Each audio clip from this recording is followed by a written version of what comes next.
Assalamualaikum warahmatullahi wabarakatuh. Sobat Jendela Mistis dimanapun kalian berada. Kembali lagi bersama saya Taufik. Tentunya di channel Jendela Mistis.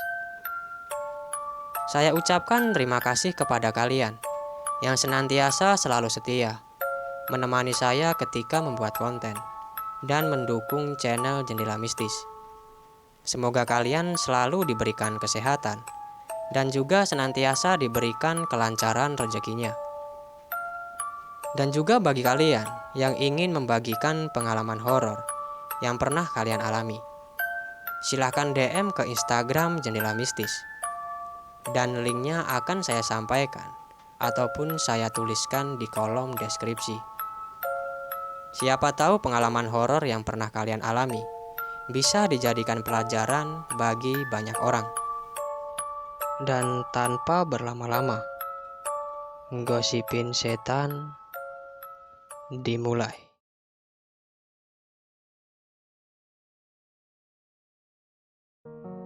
Di bulan Syawal banyak orang yang berpuasa guna memperoleh ganjaran yang akan menghapus dosa-dosa sebelumnya.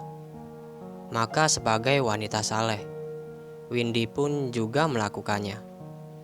Dia dibesarkan di keluarga yang cukup religius, dan alhasil ibadah-ibadah sunnah pun telah biasa dia lakukan. Keluarganya memang dikenal masyarakat sebagai keluarga yang agamis.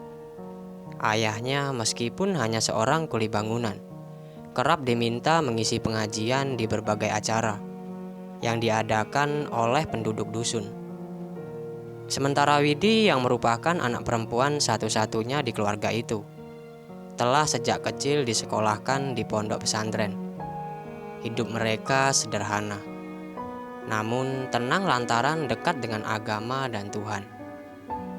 Di tengah kesederhanaan itu, pada suatu sore, ketika ayah Windy kembali dari pekerjaannya, dia membawa pulang gaji.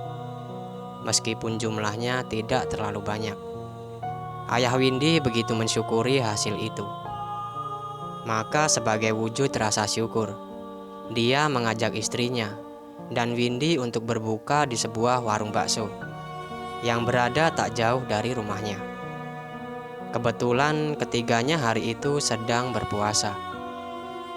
Dan berangkatlah Windy, ibu dan ayahnya itu hanya dengan berjalan kaki untuk menuju warung. Warung bakso itu yang dimiliki oleh Pak Mamat. Memang dikenal penduduk sekitar punya cita rasa yang enak. Bangunan warung pun tergolong mewah. Dan lantaran bisa berbuka puasa sekeluarga pada hari itu di warung itu, hati Windy benar-benar dipenuhi rasa syukur. Kala itu ialah pertama bagi mereka. Ketiganya sampai di sana menjelang maghrib. Dan sebagai keluarga agamis, ketika azan berkumandang, mereka tak tergesa-gesa untuk berbuka puasa. Malahan ayah Windy yang saat itu telah membatalkan puasa dengan es teh yang dia pesan. Dan dia pun menanyakan tempat di mana dia bisa mendirikan sholat maghrib kepada Pak Mamat. Tak disangka, Pak Mamat justru menjawab pertanyaan itu dengan ketus. Di sini orang tak terbiasa sholat, tidak ada tempat untuk melakukannya, kata Pak Mamat. Mendengar jawaban itu, ayah Windy dirundung kekecewaan. Dia tak tahu menahu alasan dibalik jawaban Pak Mamat yang ketus itu. Alhasil, dia, Windy dan juga istrinya terpaksa berbuka terlebih dahulu dan sholat maghrib ketika ketiganya sampai di rumah. Dan tak berselang lama, bakso yang mereka pesan sudah datang. Bismillahirrohmanirrohim, ucap Windy sebelum memakan bakso itu. Namun sebelum mulai makan, dia merasakan ada sesuatu yang mengganjal. Selain dilatar belakangi oleh jawaban ketus Pak Mamat ketika ditanyai di mana ayahnya bisa sholat maghrib, rasa mengganjal dirasakan Windy lantaran bakso yang ia makan sangat berbau yang tidak sedap. Baunya seperti pakaian kotor yang tak dicuci dalam waktu yang lama. Padahal bakso itu dikenal enak oleh penduduk sekitar. Warungnya juga selalu ramai. Maka dilatar belakangi rasa yang mengganjal itu, Windy tetap memaksakan diri untuk memakannya. Lagi pula dia juga sudah lapar, lantaran telah berpuasa seharian.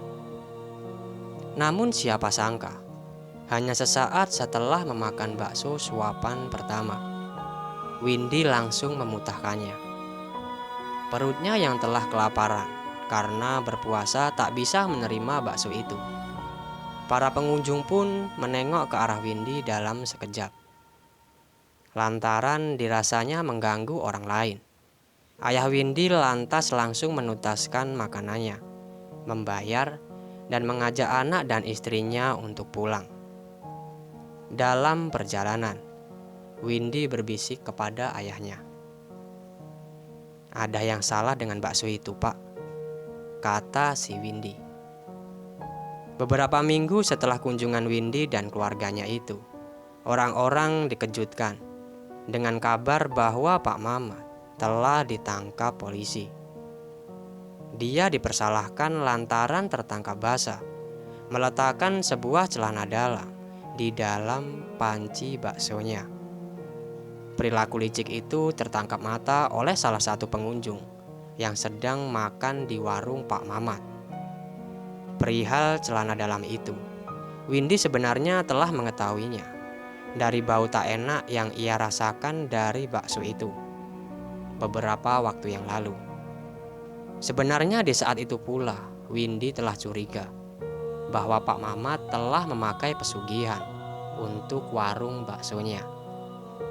Maka wajar saja, dari pesugihan itu, warung milik Pak Mamat selalu didatangi pengunjung. Dia jadi juragan bakso yang kaya raya. Namun di balik semua itu, Windy yang merupakan seorang wanita saleh telah mengetahui kelicikan Pak Mamat lantaran jiwanya yang suci dan rajin beribadah. Berkat puasa Syawal, Windy bisa merasakan apa yang orang lain tidak bisa rasakan.